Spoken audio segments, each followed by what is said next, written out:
and this is the Age Group Multisport Podcast with me, Richard Conway. This is a platform for age group multisport athletes to showcase their journeys.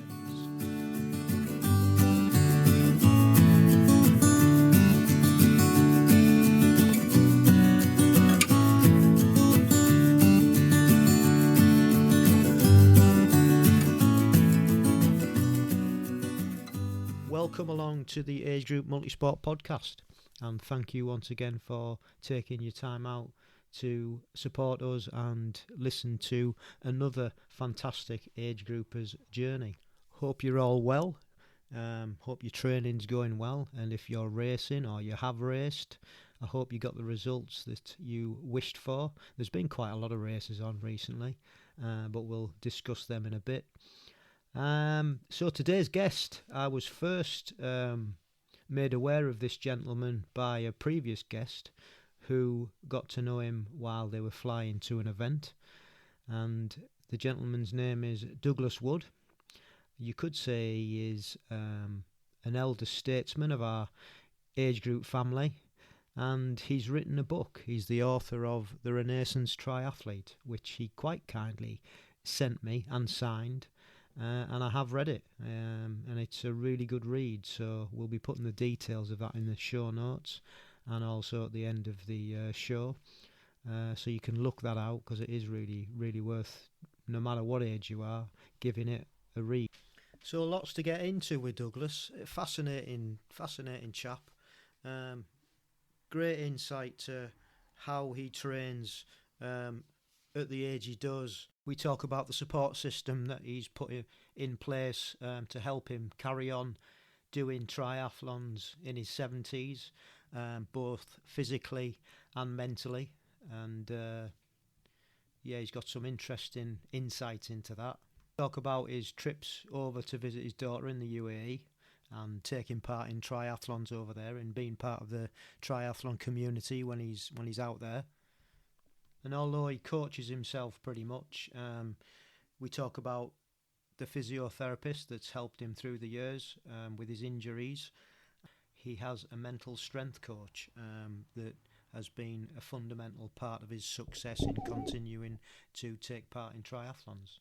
Then we go on to discuss his book and how it came about, and how he put it in some sort of order after taking loads of anecdotes from his time travelling around the world, and how he got Alistair Brownlee to write the foreword.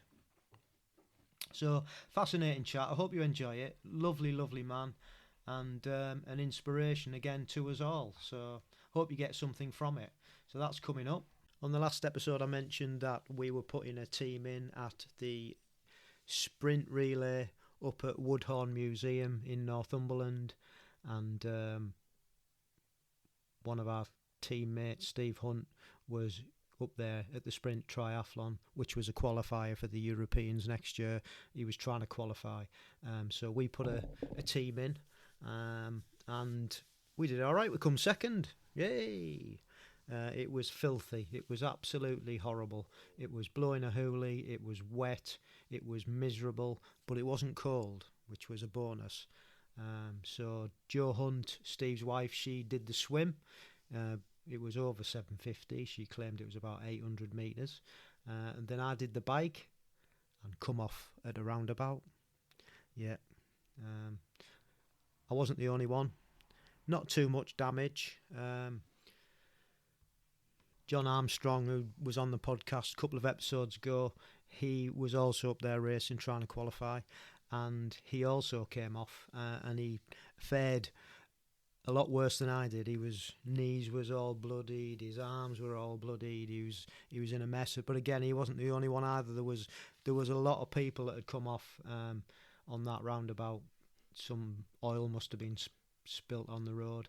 Fortunately for me, I had long socks on. I had arm warmers on, so not too much damage. A bit of a sore knee and a bit of a grazed hip. And a bit of a sore elbow, but yeah, got up. Chain had come off, but got safe first. Got my bike to the side because obviously it was a live road.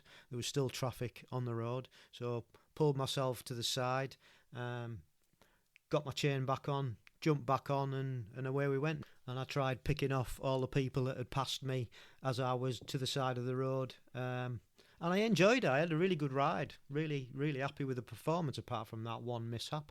But hey ho, that's what happens. Like I say, it could have been worse. And then Mrs. C, she did the run, which was quite an undulating 6K, which she found quite a test. But she enjoyed it. She finished with a smile on her face, which is always nice to see. And we got second as a relay team. And Steve Hunt's just got to wait to see where he finishes on a roll down percentage. So, yeah, nice weekend had by all.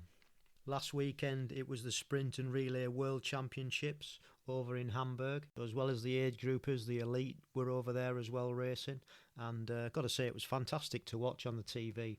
I really do enjoy that course. I love it with the swim going through the tunnel and back again, and it's quite a technical bike course. So yeah, it was really fantastic to watch, and it was really nice to see the age groupers out there, and some of them that have been on the podcast.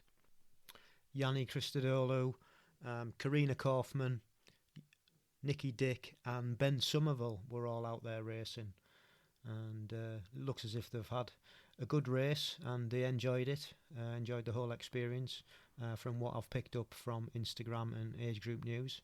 And if you want more details about that, head over to Age Group News, because as usual they've put a great report up from what was going on out there. And the elite race was really good to watch on the TV. Hayden Wild came out the victor in the men's race.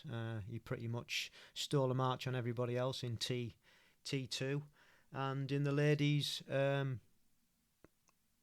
Cassandra Bogran just ran away with it, pretty much. And nobody could keep pace with her. Really, really good race from her. So yeah, some exciting racing over in Hamburg. Really enjoyed it. And Tour de France goes into the last week this week, and it's nip and tuck. 10 seconds. They've been racing for over 60 hours, and 10 seconds between the two top guys. I don't know who's going to win it, Vindigo or Pogacar, who knows. It could be down to, there's a time trial today, which is Tuesday the 18th of July, and it could be down to the time trial. That could be the decider, but who knows, they're so close. Some exciting racing, and I hope you've been watching that and been enjoying that. I'm nearly at the end of the Ross Edgley book that I mentioned last episode. He's currently in Whitby, so he's swam from Maidenhead all the way around, and he's currently in Whitby. So I've really enjoyed it. It's it's been a really good read, really entertaining, and what a feat! What I don't know. I just can't understand how he's done it, to be honest. Put his body through 12 hours a day swimming. It's incredible. So I can highly recommend that book if you haven't read it already. It's worth a read. And a couple of podcasts to recommend, as usual. We've got the Triathlon Hour, and he had on the CEO of Ironman, again, his first one that he had on with him a while back. Didn't go ever so well. It was a bit of argy-bargy, I think, between the two of them, shall we say. And actually the Ironman CEO, and I can't remember what he's called, which is bad of me, I suppose, but he's resigned, and so he got him on to find out why, and it's a good listen, and they go into the details of the accident over in Hamburg when the long distance triathlon was on a couple of weeks back, and there was the fatality, and they talk about that. And the second podcast I'm going to recommend is the Hayden Wild podcast, and he had Georgia Taylor-Brown on as a guest, and that was good fun to listen to. She's quite candid of what's happening at the moment in her training and stuff, and why things aren't going so well at the moment or as planned. So yeah, that's worth a listen if you haven't listened to it already. Good Hello, evening. evening. How are you? Yes, I'm very well, thank you. Yourself? Yeah, very well, thank you. Good, good. So where do we find you in the world? I'm in Stirling, which Sterling. is in Scotland, gateway to the Highlands. Nice, nice. And I'd just like to say thank you for the book. Um, Right, got it here. good, very Fin- good. Finished it. I thought it was fascinating. For me, Uh-huh. I'm 55, 59 age group, and for me, to see what your thoughts are and what you've put down on paper is quite interesting, especially because I want to continue doing this. So there's some really Yes. good tips in there for me, Mm-hmm. as an advancing aging athlete. So I think Yes, yes, that'll be a reference book for me going yes. forward. I think it appeals to people in their 50s who, that's a period in your life where, things begin to break down, and you need repairs and renewal, Yeah, and it just gives a bit of a boost and encouragement to keep going. there's some fascinating pieces in there, and we'll discuss the book, and because I think it's for anybody at all really who's into multi-sport. I think it's a great read, and we can all Yeah. learn something from it, no matter what age we are.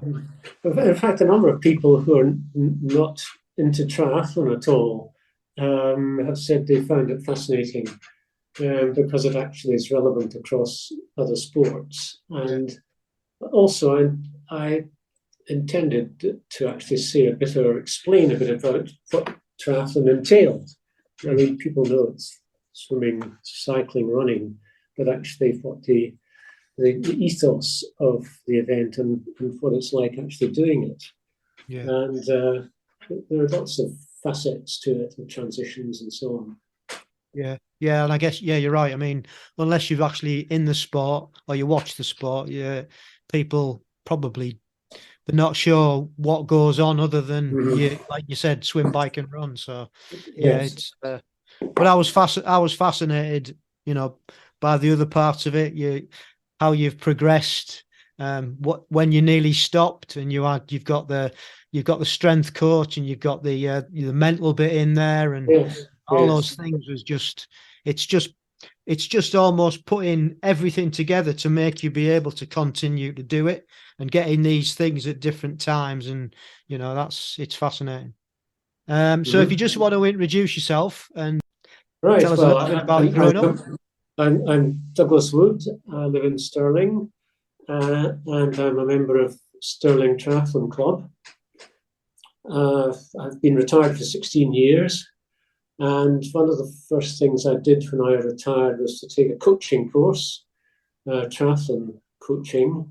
The club was needing more coaches, particularly to help with the swimming, so I got myself qualified, and I've been one of the club coaches since then, and find that very interesting, helpful to me as a person who's trying to compete as well. It makes you think about things uh, from a different perspective. I've I compete regularly in triathlons, and I've been a member of the British age group team for a number of years now. I've taken part in European or World Age Group Championships most years since about 2007, and I'm now in my third season of the 75 to 79 age group. And what did you do growing up as a kid, Douglas? Well, I was always keen on running. Was always running, and I was very keen on sport. I was, as a youngster, I was small and really quite lightweight. So although I liked games like rugby, it wasn't really for me, as I just got battered by bigger people. But as I say, I was always interested in sport, both doing it and watching it. I mean, my father took me to a rugby international at Murrayfield when I was 10. And in fact, I went to every Scotland International there for about the next 15 years. And I also went to see the Open Golf at Muirfield as a teenager. And so Gary Player, Arnold Palmer, Jack Nicklaus, these guys, and it was great. There wasn't really televised sport. I mean, we didn't have a television in the house till I would maybe be 15 or 16. So the sport that you saw, you went to see it. It wasn't something that was brought to you. And I don't think there was a great deal of television coverage of sport anyway. At that time, it was the late 60s, I think, before that developed in any way. But I liked the outdoors. I did a lot of hill climbing in the North and West Highlands, went away for weekends, camping, climbing hills. And when I went to university, I really got in with a very good running club. And there were guys there that were training every day, running loads of miles. And I fell in with that group and really developed my running a lot. But it was really in the days before you had decent running shoes. Where you ran in plimsolls or shoes without a great deal of support. And I think my feet and my legs really suffered from that. And I was never really able to do great distances without breaking down. So I was always trying to train over shorter distances and just be a bit smarter rather than going for distance all the time. Yeah. And I then got into orienteering as a student. That would be 1964. And it was at the start, really, of orienteering in the UK. And that was my main sport through until the 1990s. And really triathlon eventually became my major sport after that. But I still do orienteering. It's still part of my life. So how did you first come about triathlon then, Douglas? Well, I was always running. I ran at lunch times when I could at work, and if I was injured or short of time, I would go for a dip in the swimming pool. I was fortunate that there was a sports complex quite near the office, and I could go for a swim. And I found I could tire myself out in 20 minutes quite easily in the swimming pool, not being a swimmer. So it served a useful purpose. But I think there was a time when I seemed to be more injured than running properly. So I was doing quite a frequent swimming, although I was never being coached, but I was just having a lunchtime swim. And a friend, a work colleague, suggested I came along to the triathlon swimming session, which was on a Saturday morning. And I did that and really enjoyed it. That was an hour long, and you really did get tired swimming for an hour. But I learned how to swim better, swim properly. Yeah. But I was doing it just for exercise because I was still involved in orienteering. And by that time, I was involved as a team manager in the sport and involved with the British national squad and their training camps. And I was team manager for the GB team during most of the 1980s. And that was really what was taking up my time. So I hadn't really thought of triathlon. I was just going along to the triathlon club swimming sessions.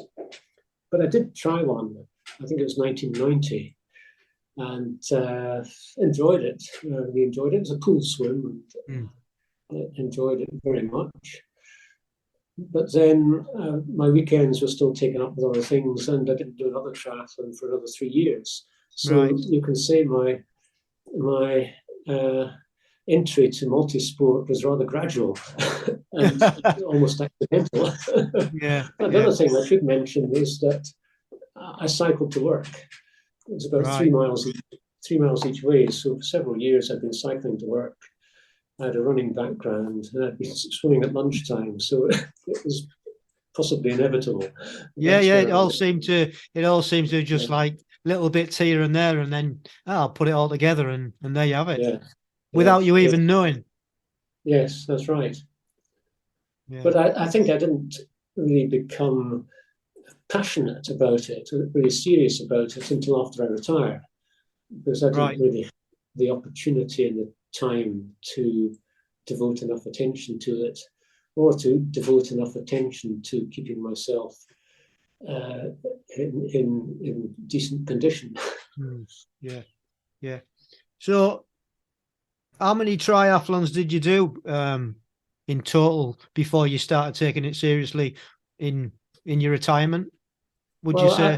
I would maybe be doing one or two a year. Yeah, yeah, yeah, Maybe some years I didn't do any at all, yeah. because there was a period, I think, around about my early 50s, where I could cycle and swim satisfactorily, but I seemed to injure myself very easily as soon as I started running. So I was not really doing triathlons, or I might do the swim and the run, but retire after T2 Yeah, and not start the run. But that was all very unsatisfactory. yeah. And it was my wife, Chris, who said, I really ought to sort myself out, go and see a physiotherapist. And which I did, because I could see, I was thinking ahead of when I retired soon after I was 60, and I wanted to be able to do the things I enjoyed doing, and it wouldn't be any good if I was too injured to do anything properly. So I went to the physiotherapist, saw Jane, and she got me sorted and up and running, and that was brilliant. It worked miracles. Yeah. And what exactly did she do for you, Douglas? Well, she identified what the problem was that was causing me to break down. It was to do with the alignment of my foot, and that I suppose a fallen arch, perhaps what you might call it, but it was really putting an abnormal strain on the Achilles and the calf muscle, and she referred me to a colleague who's a podiatrist who made bespoke, or arranged to get bespoke orthotics that would sort out the misalignment in my feet and lower legs. And I then went back to Jane, and she dealt with actually treating the soft tissue and getting things working again. And I don't know. I had seen physiotherapists in the past, but somehow or other they never really got to the bottom of things and dealt with the problem. And I know I've moved on from Jane to her colleague subsequently, Anne, who's a performance physiotherapist, and her expertise is more in movement and helping people to get the best out of themselves, injury prevention. So I managed to move on from having to be treated all the time to maintenance and injury prevention, and actually doing exercises that would for core stability and just general functionality, flexibility. But I did encounter a problem. It's about 15, 16 years ago now. My Achilles, which had always given me problems, just through running on hard surfaces and not having really the right kind of protective shoes at an early stage, my Achilles just gave way completely and needed surgery. Either that or I gave up completely. So I had quite major surgery on my Achilles, and that really sidelined me for a year, and really the best part of another year before I was back again. But although I had made a physical recovery, I was very tentative, and physiotherapists realized that actually it's a mental issue. I was concerned or fearful that it all might break down again. So you're running, wondering, can I feel it? Is it hurting? What will I do if it does? And all this kind of thing. And that was just holding me back completely. And I was very fortunate in being able to make contact with Kim Mingleby, who was a mental strength coach. Mm-hmm. She was working with the GB age group team, and it was at the World Age Group Championships in Beijing in 2011, where I had a really good conversation with her and explained the problem, and she thought she could help me, and she could indeed, and she's still helping me, and is really, I suppose, the person who's my coach, and she just transformed everything, not just getting over the issue to do with that mental blockage, but actually has taken it really several stages further in applying the mental strength training skill she has to my performance. And it's all about planning, preparation, and performance. So I have, in a sense, a support team, the physiotherapist Anne and the mental strength coach Kim. There's three of us. We work really as a partnership, and Anne looks after my physical functionality, that I've got the platform to enable me to actually do the running, swimming, cycling, and that. And then Kim was the cohesive element that looks after the being able to convert that into a performance. And the synergy between the three of us is great, and I would certainly recommend that as a model for success. Yeah, well, it does. I mean, it seems like you've got a great team around you. And with that in mind, do you, you're obviously still part of the Tri Club. Have you got a personal coach, or do you pretty much coach yourself? No, that's my support team. That is. I look after, I suppose, I look after my own sort of sport-specific training. Yeah, but that was what I was trying to ask. Yeah. But I go to the Triathlon Club swim sessions in the pool. They're coached sessions. There's not a lot of individual coaching because there's a lot of us there, and there's not a one-to-one relationship. But and I'm swimming with others, and it's a coached training session, so that is helpful. And over the years, a number of the club coaches have really made a significant difference to my swimming. And I tend to do my cycling and my running. I look after that myself. I don't do hard running sessions because my background is in running, and that's what I've really moved into triathlon because it doesn't involve as much running as what I used to do. Cycling, I'd always been cycling, but not in a competitive way. And I think a lot of my age group peers are very strong cyclists. I think a lot come from a cycling background. So I need to work quite hard at my cycling to match them. Yeah. So how do you go about that then? What sessions do you give yourself? Well, I would say that certainly since I turned 70 some time ago, that the training is much less intense. I focus a lot on exercises. When I do exercises every morning, using a roller, foam roller or a hard shell roller. I've got a gym ball for exercises, these stretch bands for shoulders and arms, assorted rubber balls, things. So I would normally spend 30 to 40 minutes every morning before breakfast doing exercises. My training is much less intense. It's more to do with relaxation and flow. Mm-hmm. I'm not trying to get fitter. I'm just trying to maintain what fitness I have and the ability to be able to enjoy doing the sport. Sure. Enjoy the sport and enjoy being able to do it.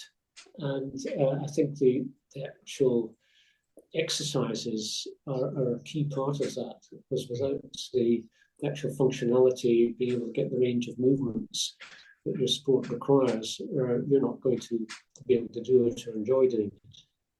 Yeah. So these are quite important. And I do sprint triathlons. I don't do longer ones than that, because 5 kilometers is about the furthest I'm comfortable running, particularly if it's a hard surface. Mm-hmm. And most triathlons are run on hard surfaces. Yeah. So I try to, the training I do, I try to do plenty of it at the sort of tempo I would be wanting to do in an event. So that I don't do big cycle rides, but I'll do cycle rides where I'm pedaling at the sort of cadence that I want to be doing during a race, which may be sort of in the mid 80s or so, on average. And running, I do the park runs quite often. We're quite an enthusiastic park run. My wife's keen in park running as well, and most Saturdays will be involved in a local park run or volunteering at a park run. And that's very good at keeping you accustomed to the sort of tempo for running 5K, what it feels like running the distance and what tempo you should be going at. And it gives you a sort of measurement, a yardstick of how you're getting on. Yeah.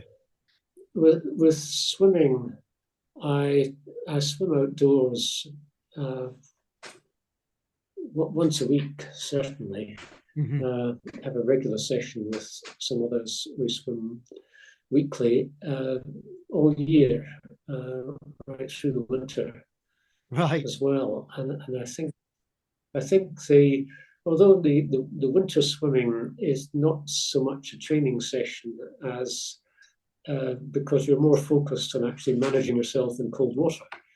But I think that is good for your mental strength and sense of purpose, that you're going into the water, managing cold water for 10, 15, 20 minutes and coming out. Very good practice for transition. If you don't hang about coming into the water, yeah, I can imagine. So in fact, there are all sorts of benefits. yeah, I like that. I like that. Yes, get out right quick. Yes. Yeah. So how did you, just going back a little bit, how did you come across Agegroup? Was there somebody at the club that was involved in it, or how did you find out about Agegroup? Well, I'd been aware of it for a while, and some others in the club did it, and I thought that's something I'd like to do. But with work commitments, there wasn't really the opportunity. The timing of them didn't fit well with my work commitments. Also, I wasn't doing enough relevant practice for it. But really, when I retired, I was able to spend time and effort on getting myself into the right place, doing qualifying events and getting into it. And I've really found it very stimulating taking part in Agegroup events. It's just a different level. It takes you to places you wouldn't otherwise think of going to. You see the elite people and close quarters and how they perform. And I think you can learn a lot by watching people who are good at something doing the thing they're good at. And it's really, really impressive, the actual speed and the effort that they put into their event when you actually see it in the flesh. Yeah, yeah, I totally agree. It's I've said this before. It's probably one of the only sports where you can actually partake on the same circuit course that the elite are going to be racing on as well, which is absolutely fantastic, really. And not only that, then you can take part in your race, and sometimes they'll be racing directly after you, or you can actually watch them before you actually race. So it depends on the event, but you always get to see these guys perform, and like you said, it's such an education. And yeah, just going on to your next point about going to different places that you would never, you would never go to. That's one of the other great things that it gives us. It's just like we were in Romania a few years back, and that would be somewhere that we would never have gone to. And it's like it just takes you, like you said, just takes you to places that you would never dream of going. Yeah. And they turn out to be fascinating places. They do, yeah, they do, absolutely. I mean, we were so delighted with Romania. We just thought it was a fantastic country. People were so friendly. It was so cheap. It was really, really cool. Just want to go back a bit further. Actually, you mentioned about your Achilles. Well, I'm suffering from an Achilles issue at the minute. And you were talking about shoes. What types of trainers do you wear then, with that in mind, with that injury in mind? I wear running shoes with a heel to toe, what do you call it, drop of Right. a minimum of 10 millimeters. Yeah. Anything less than that, it's putting too much stretch onto the Achilles. My Achilles, or at least one of my Achilles, is shorter than it used to be. So there's not as much stretch in it, and it just needs that bit of raise. And I use at the moment the Mizuno Wave Rider shoes. I find they're comfortable. Brooks are also good. I've used them, and they suit me quite well. They've got the right level of rise and the right amount of cushion. They're not the lightest of shoes, but that's not the point as far as I'm concerned. They've got to be comfortable and not cause me any problems. I must say I've been fortunate. They work for me, so I stick with them. Yeah. So I mean, thank you for that. That's food for thought for me, anyway. And just then, now going back, what was your first international that you qualified for? It was the Europeans in Copenhagen in 2007. Okay. That's my first one. Yeah. And how did it go? And it was actually a standard distance. They hadn't they hadn't brought sprint distance into the championships at that point. So it was a bit out of my comfort zone, but I wanted to do it, and I did it and survived it. It was great. It's wonderful. And we finished in front of the town hall in Copenhagen. And as you say, the elites, I think the elites were they the following day or later that afternoon, maybe the following day. But anyway, they were. You're running not on the identical course. They did more laps and didn't go as far afield, but they were starting and finishing in the same place, swimming in the same water, and you just felt part of it. And it was terrific. Yeah. And so, how many have you done since? Have you participated? Well, the last count, I've done 28. 28. Yeah, that's incredible. Yes, that includes some aquathons and mainly sprint distance at European and World Championships. Yeah. And where's been your favourite place? I've been to Auckland, Edmonton, Chicago. I don't know if there's a favourite, but they've all been fantastic for different reasons. Beijing I went to very early on, and we were it was in 2011, and we were using the facilities and the course that they'd had for the Beijing Olympics in 2008. So that was really quite thrilling, being on the same course as they'd had the Olympic triathlon on. The other place I've been to quite a lot is the UAE. I've taken part in the Abu Dhabi triathlon every year from 2011 to 2019, and was back again earlier this year as well. And taking part in events there is a completely different experience. Not just climate, which is, of course, is a major factor, but just the logistics, the surroundings, the way they do things. They have some quite amazing sort of pasta parties beforehand, or breakfasts. They usually start early in the morning, and after you finish, you have breakfast. But everything's done outside. Big tables, linen tablecloths, chefs cooking to your specifications, and it's just a different world, but amazing experience. And you go out there every year, do you? Well, I have been going out several times a year, but my daughter has just returned to the UK now, so.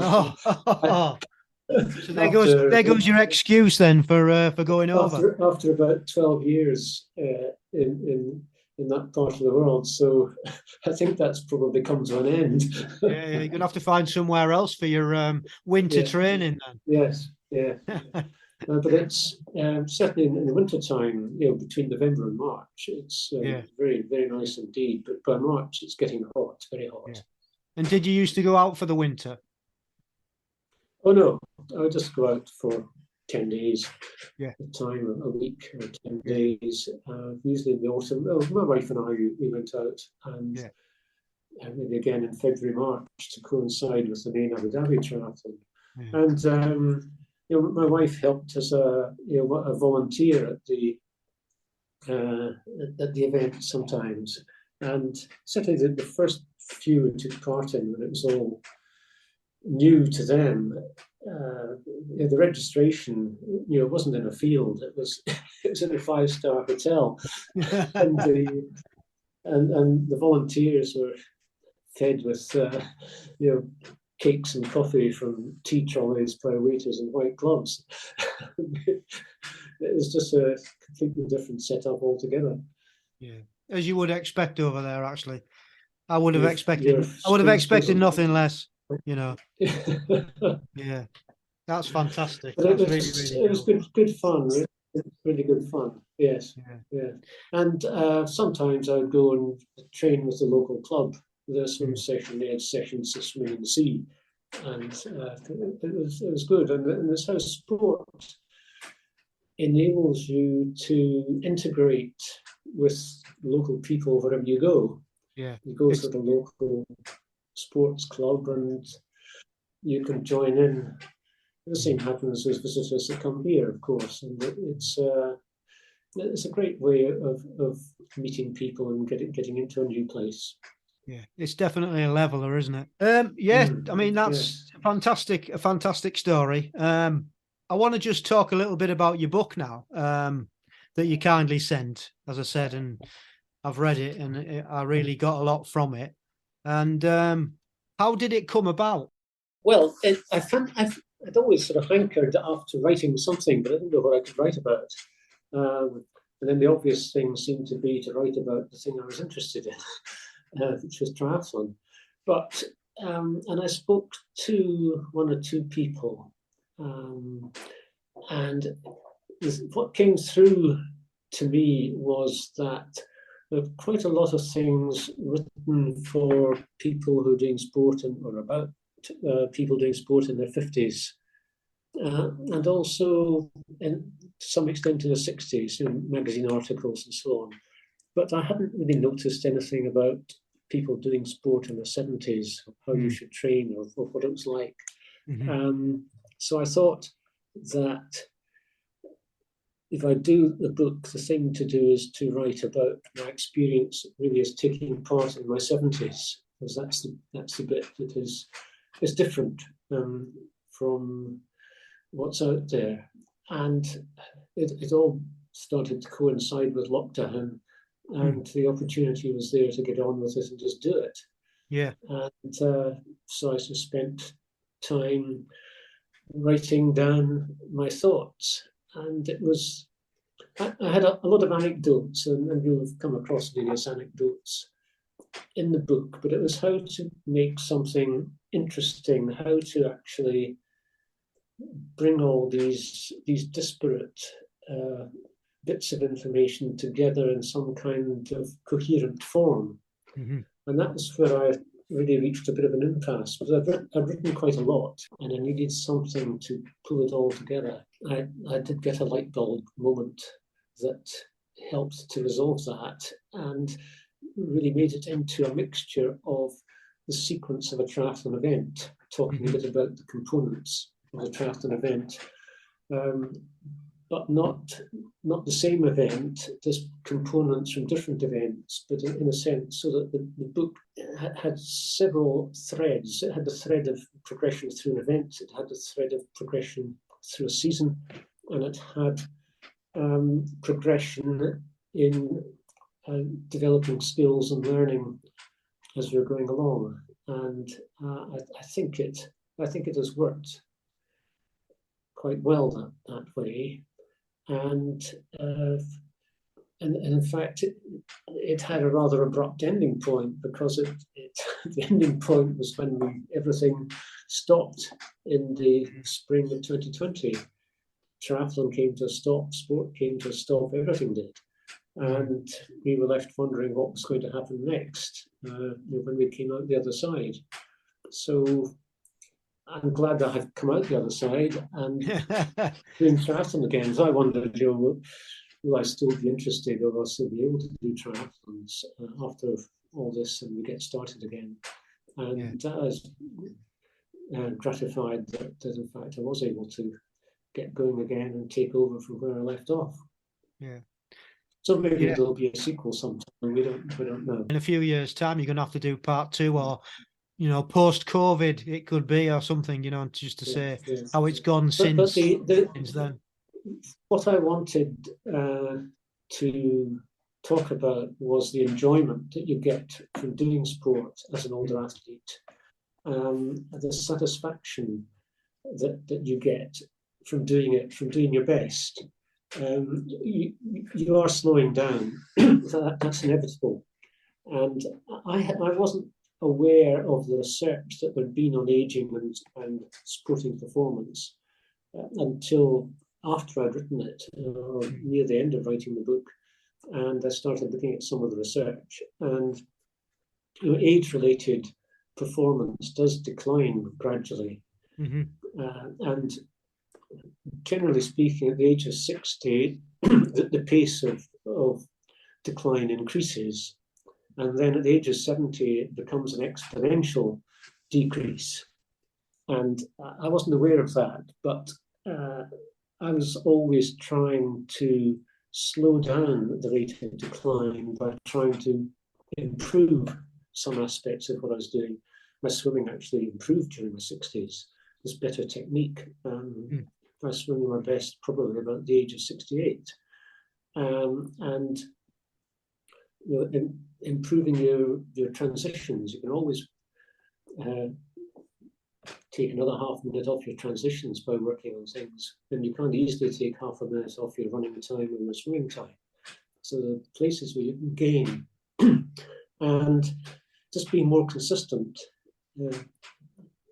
not making the same mistakes, not always struggling to take off a wetsuit, finding the way of consistently getting the wetsuit off without getting caught in it being bunched up over your ankles and feet and not being able to get out of it. Yeah. So the various things that over the years I've found have worked, and it's really the response to this mental strength training we just spoke about earlier, that you're always thinking of what has gone well, what hasn't gone quite as well, and what would you do differently another time. And writing things down, not just going by thoughts and memories. It's actually writing things down that's fresh in your mind, and then it's clear, because thoughts and memories become unclear after a while or play tricks with you. And I was trained in developing a discipline to, after each race, that same day, write down the 3 things that went well. Not more than 3, just 3 things that went well. And then also write down not more than 2 things that could have been better, and what you would do differently next time. Always have more positive things than negative things, even if you've had a bad race. Keep it positive. Yeah, absolutely. And that was one of the things I loved in the book. No matter what happens, and I guess this is down to your mental strength coaching, is that it's always a positive. It always come over as a positive experience. You're always trying to take positives out of whatever experience that you'd took by doing exactly what you've just said, by looking at it, analysing it. And looking at the things that didn't go right, but actually looking at what you did go right and how you can improve on the things that didn't go right. Yeah, that did stand out in the book. And making sure that you actually, the things that go well, that you actually lock them in, so that they're going to go well again next time, and don't let them slip.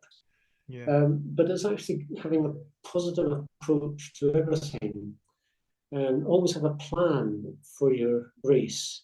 Even if it's a low-key race or a race that you're just doing for fun, have a plan, because it's much more satisfying having switched on fun than switched off fun, as it were. If you don't have a plan, you can just be sloppy with what you do, and that's and you don't enjoy that. So even if you're wanting to have a relaxed race, a fun race, actually have a plan of how you're going to do it, and you get much more out of it that way. But I'm talking about the positives. I mean, one of the things that I've always been thinking about is the bike-run combination. How hard should you cycle on the bike course without compromising your run performance? And sometimes you feel that you maybe need to hold yourself back a bit on the bike in order to have a good run. But that approach, as my coach Kim had pointed out to me, is holding yourself back is negative. You've got to have something positive. And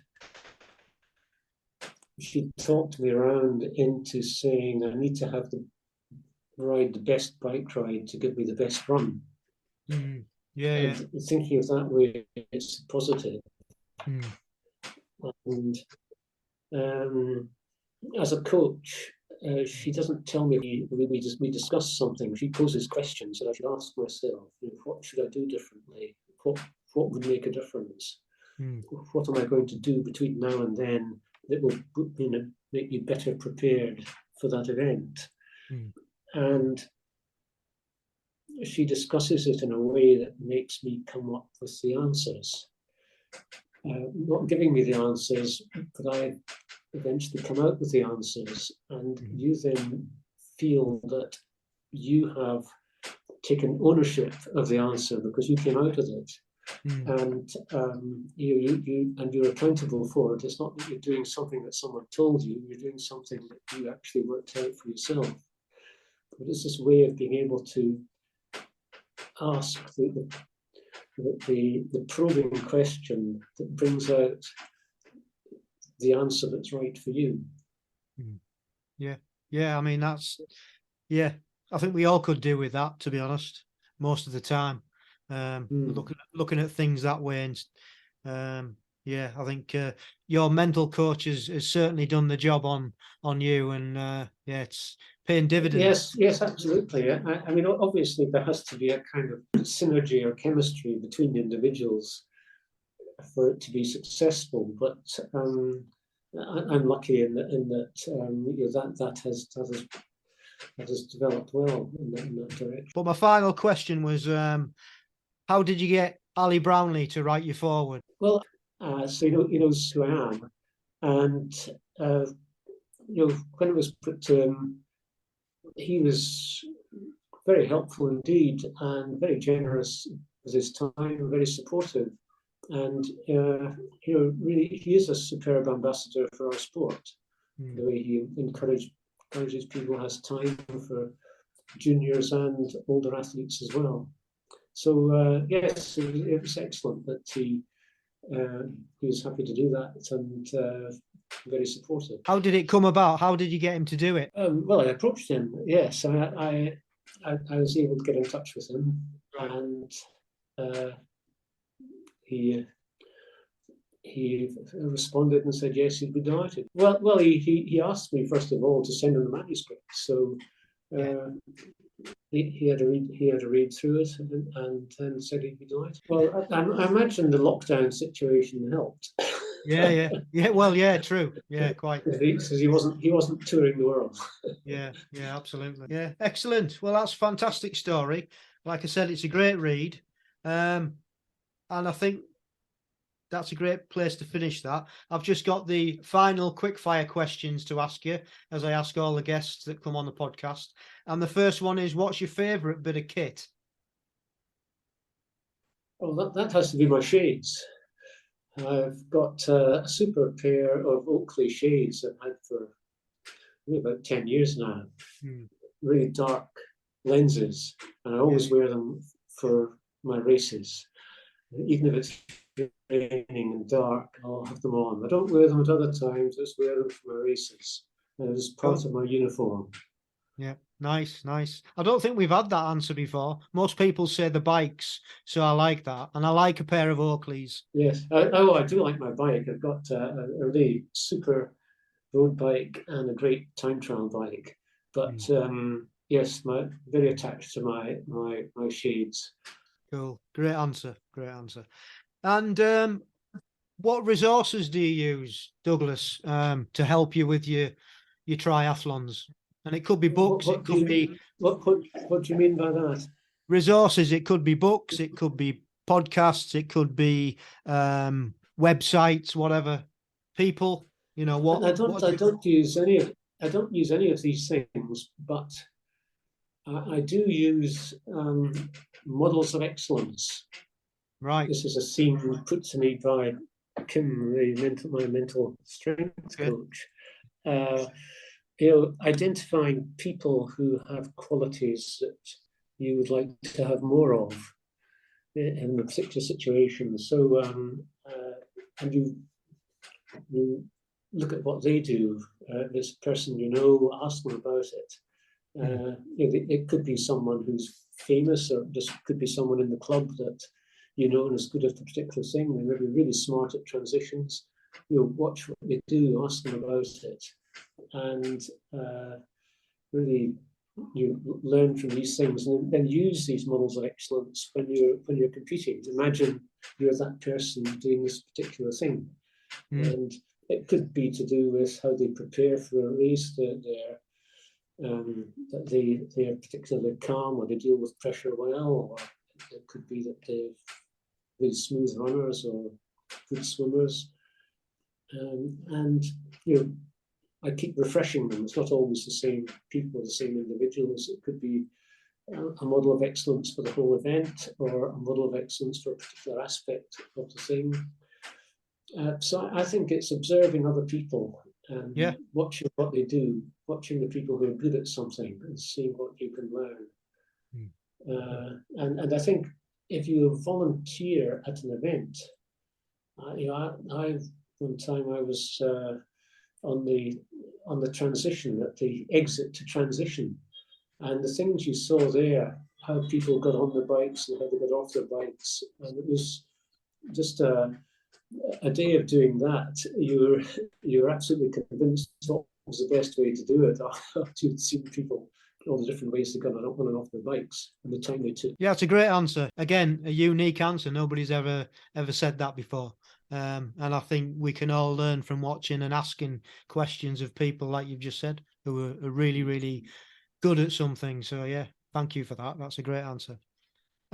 What advice would you give for anybody wanting to get into triathlon? I would say join a club and enter an event.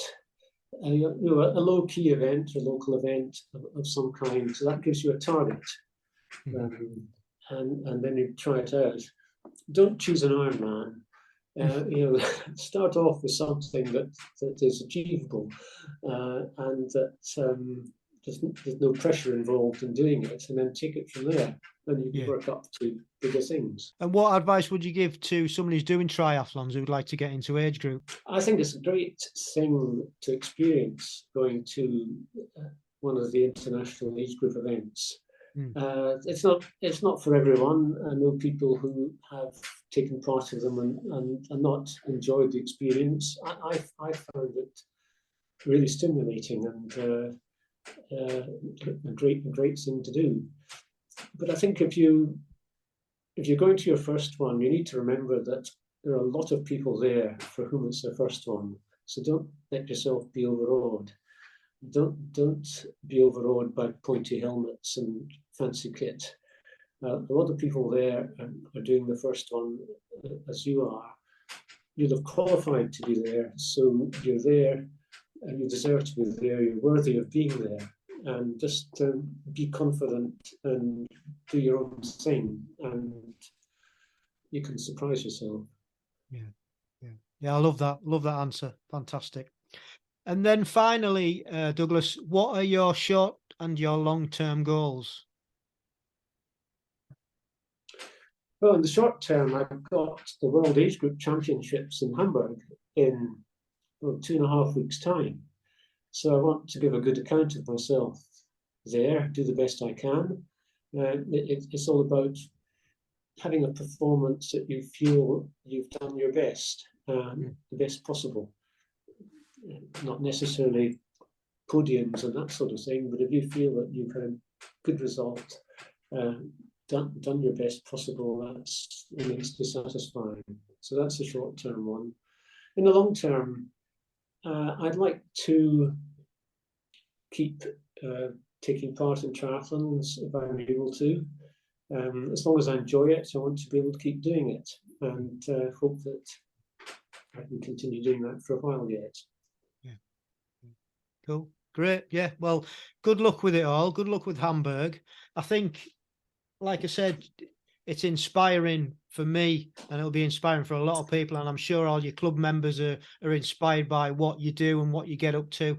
I think as we get older, keeping fit, keeping strong, eating right, and surrounding yourself by like-minded people is so important. And getting that support network, which you obviously have in buckets, is, it just helps us have a long life, but also a meaningful life and a quality of life as well. And I think, looking at you as an inspiration, that's where I want to go, and that's what I want to continue doing as well. So thank you ever so much for being the inspiration that you are, and thank you once again for your book. And it's been a pleasure to chat. Thank you ever so much for coming on the podcast. My pleasure, Rich. Yes, thank you. Yeah. Wow, so much to unpack there.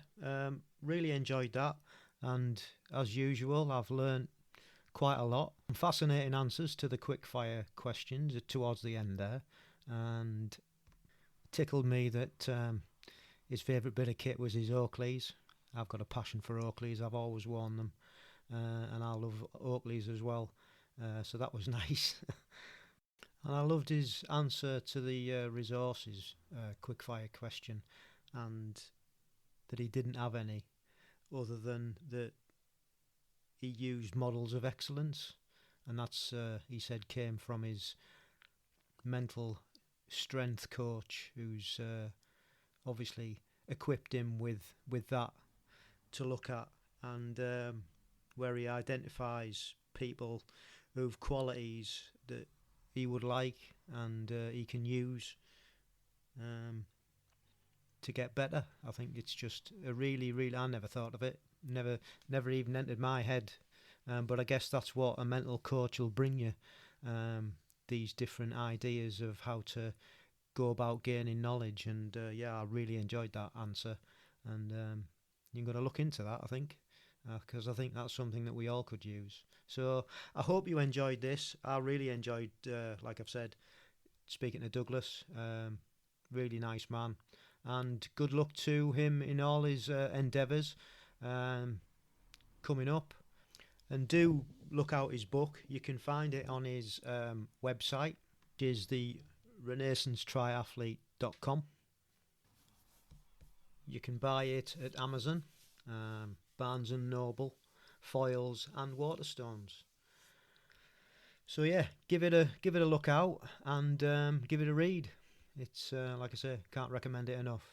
So fantastic. Well, that's it for another episode. Thank you once again for taking the time out. Like I said at the beginning of the programme, really do appreciate your listens. Your downloads makes it all worthwhile.